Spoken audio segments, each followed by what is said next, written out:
nossa história de hoje, ela está na Bíblia.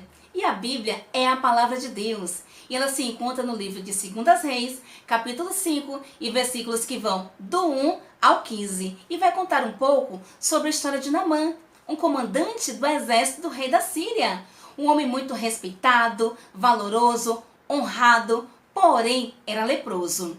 E a lepra naquela época matava, não tinha cura para a lepra. As pessoas deveriam ficar em distanciamento social, deveriam ficar isoladas umas das outras. Era como se elas tivessem recebido uma carta dizendo que seus dias de vida estão contados. Em uma das guerras, Naamã levou consigo uma menina israelita e ela acabou sendo escrava na sua casa. Aquela menina via então a tristeza que pairava aquele ambiente por conta da doença de Naamã. Então ela chegou para sua senhora e disse: ó senhora, se o seu esposo conhecesse o profeta do meu povo, ele seria curado. Aquela mulher então ficou pensando, ficou pensativa, e quando Naamã chegou em casa, ela então contou: ó marido, a menina que você trouxe lá de Israel, ela disse que tem um profeta do povo dela e ele pode te curar. Naamã se encheu de alegria. Ele já tinha tentado várias alternativas, várias possibilidades, sem nenhum resultado. Foi quando Naamã resolveu contar isto para o rei da Síria. E este escreveu uma carta para Naamã levar até o rei de Israel. Olhe, Naamã, tome esta carta, entregue ao rei e diga a ele para lhe curar. Naamã então foi, levou a carta. O rei de Israel olhou a carta, leu a carta, olhou mais uma vez, leu novamente e então disse: tenho eu algum poder para lhe curar? E rasgou aquela carta. Eliseu ficou sabendo do acontecido e falou então para o rei pedir que Naamã fosse procurá-lo. E assim foi feito. Naamã chegou até ao profeta Eliseu, mas ele imaginou que um tapete vermelho fosse ser erguido para ele passar. E assim não foi feito. Naamã imaginou que o profeta Eliseu fosse vir conversar com ele cara a cara. E assim não foi feito. Eliseu mandou um mensageiro levar um recado para Naamã, dizendo o que ele deveria fazer para ser curado daquela doença. E o recado foi que ele deveria mergulhar 7 vezes no Rio Jordão. Aí vocês devem estar imaginando: mas Deus não poderia curar Naamã em apenas um mergulho? Poderia sim, Deus pode fazer maravilhosamente mais e mais. Mas cada mergulho de Naamã teria um significado, teria um aprendizado, uma lição. Naamã teria que mergulhar 7 vezes. E ele imaginou que aquele rio Jordão não fosse um dos melhores. Ele criou nele o orgulho. Nós temos o orgulho positivo e o orgulho negativo.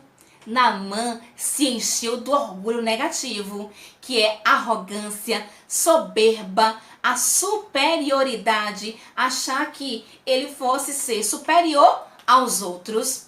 Então, naquele momento, ele recusou-se mergulhar no Rio Jordão. E os seus servos então lhe disseram: Senhor, mergulhe, o Senhor vai ser curado. Então Naamã obedeceu. Mas cada mergulho tem um significado. Primeiro mergulho foi a fé. Ele não tinha crença mais em nada de que ele poderia estar curado. Mas aquela menina israelita, uma pequena missionária em sua casa, contando sobre o profeta da terra dela, trouxe ao coração de Naamã a esperança de que ele poderia ser curado. Então, o primeiro mergulho foi a fé. Segundo mergulho de Naamã foi vencer o orgulho, porque ele queria que o profeta viesse até ele. Ele sendo um comandante do exército do rei da Síria, ele imaginou que um simples mensageiro não deveria trazer o recado do profeta para ele. Então, o segundo mergulho foi vencer o orgulho. Terceiro mergulho foi da obediência. Ele não quis mergulhar no Rio Jordão. Quarto mergulho foi o da perseverança. Mergulhou a primeira, segunda, terceira, quarta vez, ainda sem ver cura alguma na sua pele. A pele ainda toda ferida e exalando um mau cheiro. Quinto mergulho foi o mergulho da dúvida. Ele ficou em dúvida. Será que eu deveria mesmo ter escutado o que aquele profeta me disse para mergulhar 7 vezes? Sexto mergulho foi o mergulho da humilhação. Naamã teve que se esvaziar dele mesmo e se encher da presença de Deus. Sétimo mergulho foi da cura. E Naamã foi curado não só na pele, não só no seu físico, mas na sua alma e no seu espírito. A pele de Naamã foi toda transformada pelo poder de Deus. A alma de Naamã também foi curada porque ele tinha orgulho no seu coração. Então Naamã foi curado da alma. Naamã também foi curado do espírito. Ao ser curado, ele voltou até o profeta Eliseu, agradeceu, reconheceu que o Deus de Israel é único e verdadeiro. Neste momento que ele reconheceu que o Deus de Israel é único e verdadeiro, ele estava tendo uma cura do seu espírito. Vamos ser como Naamã, ser obedientes e também gratos a Deus todos os dias, porque esta é a vontade de Deus. Obedecer é mais do que importante, é uma prova de amor. Fica com essa dica e um forte abraço. Beijos!